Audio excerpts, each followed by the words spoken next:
Hi there, my name is Jessica Drossin, and today I'm going to walk you through the basics of layers in Photoshop. And I know if you're a beginner, when you hear the word layers, it might be a little scary for you, but trust me, I used to work in Photoshop before layers were a thing. I know that sort of dates me, but it's the truth. And there was nothing as anxiety producing as feeling like had a flat piece of art and every move you made to it was basically etched in stone. You couldn't fix it, you couldn't change it.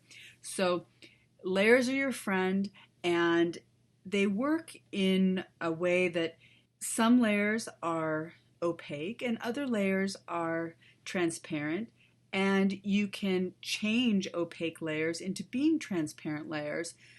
It's very flexible, it's very intuitive, so the best thing to do is just to jump right in. So here is my straight out of camera image. And of course, this is, one single layer. Now, let's say that I want to do some basic retouching moves. I could either go here to this little panel and I could say duplicate the layer, or I could just simply grab my background and I could run it right over the top of this little paper or page icon there, and it will duplicate it for me, and it helpfully labels the layer, and that's very important. I struggle with organization, but I, through the years, have gotten very good about naming my layers because it really stinks. Once you start to learn to love layers, you can easily have 100 of them. And then when you want to turn something off or find something because you want to move it a little bit or re-angle it, if you don't label it, you'll spend a lot of time turning on and off layers in order to find it. So let's just start with maybe some basic retouching here. I am going to use the healing brush here. And my model just had a little bit of just, regular teenager acne. And I am just going to quickly get rid of that. And maybe a few of these flyaway hairs. I do my own hair, and I really don't do makeup for my models. Just prefer they kind of look how they look, and then I do any little retouching moves to enhance their natural beauty. But the downside of that is that sometimes I have a lot of flyaways, and I have to do things like this with the healing brush or the clone tool in order to fix that. Now, what's nice about it is here is the layer where I've made my fixes on. We'll just label this. I double clicked on the copy here, and I'm going to label this as healing brush. And I'm just going to keep doing my little healing brush edits. Let's say that perhaps I make an edit that I don't like. I like everything else, but I make one edit and it's not what I consider to be a good one. Let's see here. How about this area? Okay, so I don't like what just happened there with my healing brush. So I like everything else that was going on. So what I'm going to do is I'm going to add a mask. This is one of the amazing things about layers. You can add a mask, and what it allows you to do, white shows you everything that is in this layer, okay? If this were black, it would be the same as turning it off. It would show you nothing. With a mask, you can select a brush, and you can select a size that's appropriate. And I want it to be about this size. And if I'm painting black into a white mask, I'm going to hide a little bit of that adjustment. Now this is 100%, so I've just gotten rid of it entirely. I'm going to hit Command Z here to undo that. And instead, I am going to select about 40%. Okay? So now I have it in there a little bit. It's softened. Okay?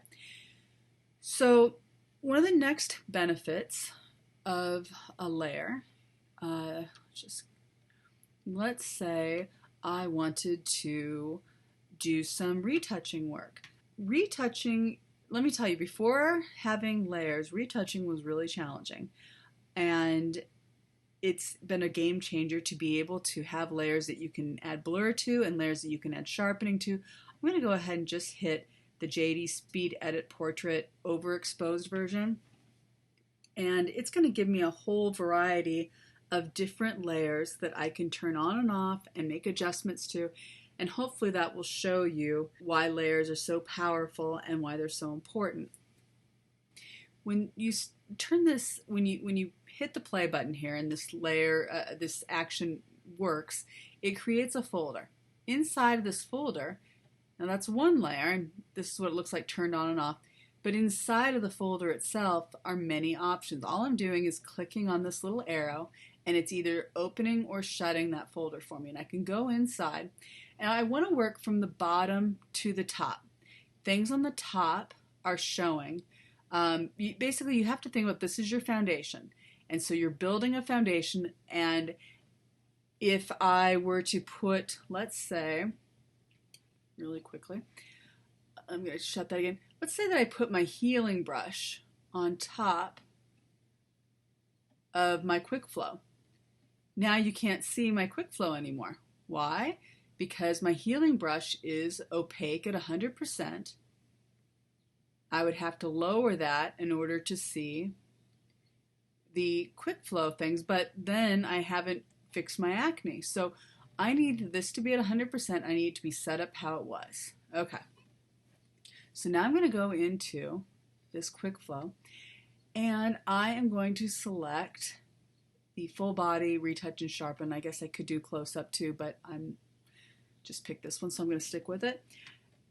This has the softening, skin softening. This has the skin sharpening. So I'm going to work with skin softening first. It's below the sharpening layer.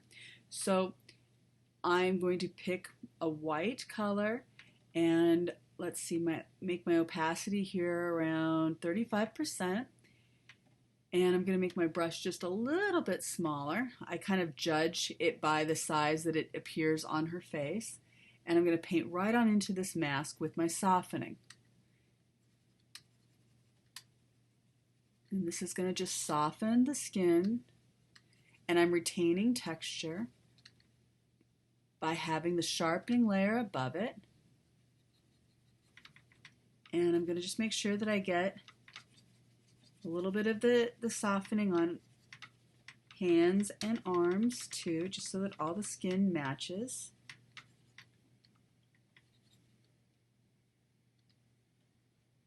Okay. Now, let's say that I don't, here is the sharpening layer. Let's say that I don't like how it sharpens these flyaways. Using a black brush, I will now be hiding that adjustment. I'm going to actually crank that up to 100% so it's fully hidden here. And hopefully you can see how it's softening that hair sharpening detail, which I'm not totally in love with here in her hair. I like it on her eyes. I don't like it in the hair. All right, once I'm satisfied, I can just go ahead and click that folder so it closes again.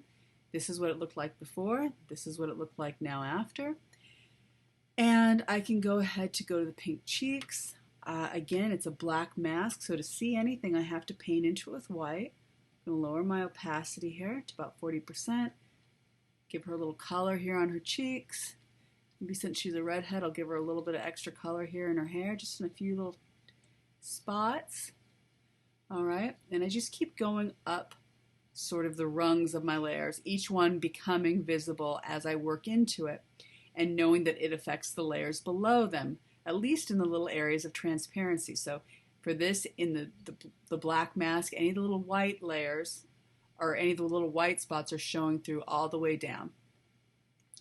These are different overlays. Now you can place an overlay yourself.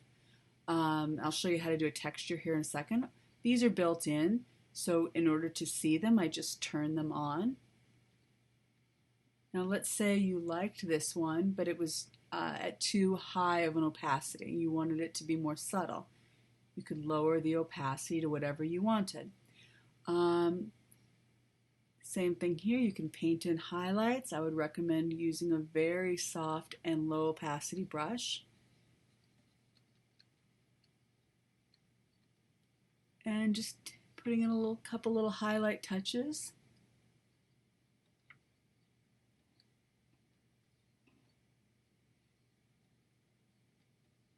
And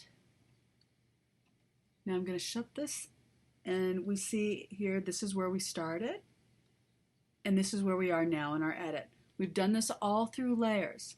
Now if we want to make color changes or contrast changes, we would do that also through a layer. Let's just go down here and we'll go to photo filter, and we'll put on how about we put on a cooling filter. Okay, so there's a cooling filter. If you don't like it so much, you just would lower it. Let's try a tint. Let's use I kind of like celery seed because it adds a little bit of a greenish tone. So there's celery seed. If I want to lower it, I can, or I can go into the folder itself and I can make adjustments. So I think one last little thing I'm going to show you is how you would add something from another, like another JPEG to it. So here is a texture. I'm going to go ahead and select all of it, and I'm going to paste, I'm going to create a new layer, and I'm going to paste it right into this new layer. And now I'm going to size it. Here, I would usually just use the transform key, but I'm going to actually show you how to scale it up in case you're brand new to Photoshop. We're going to make sure to get it edge to edge here. And now with layers, one other amazing thing that we can do is we can change the blending mode. So this is how it would look normally. And yes, you could make it less opaque, but if you didn't want to do that, you could change the mode to like something like, let's say, soft light or lighten. Just do something like hit multiply here. And I automatically get to see some of this texture, but not where I don't want it. So again, this is what layers is providing for me. Now let's say somebody just now in the group mentioned adding a little bit of ACR preset to the final mix. So I understand for beginners this might be a little over your head right now, but I'm going to do a Command Option Shift E, and that is going to merge all my visible layers.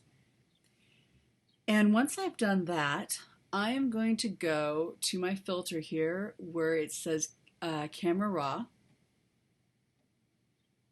And I'm going to go here to my presets, and if you've bought my preset, any of my presets, or you have your own, whatever, you simply go here and you can add the preset to your image.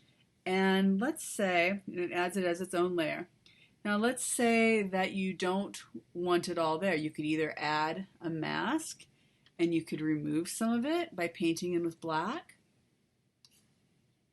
or you could just overall lower the opacity. Okay, so this is how layers help you make an edit in a way that is non-destructive. You can always go back and tweak individual things. You can work on little areas, and basically if you change your mind, your original is always right there. Maybe you only like a couple of things that you did and you took it too far. Well, you can go back.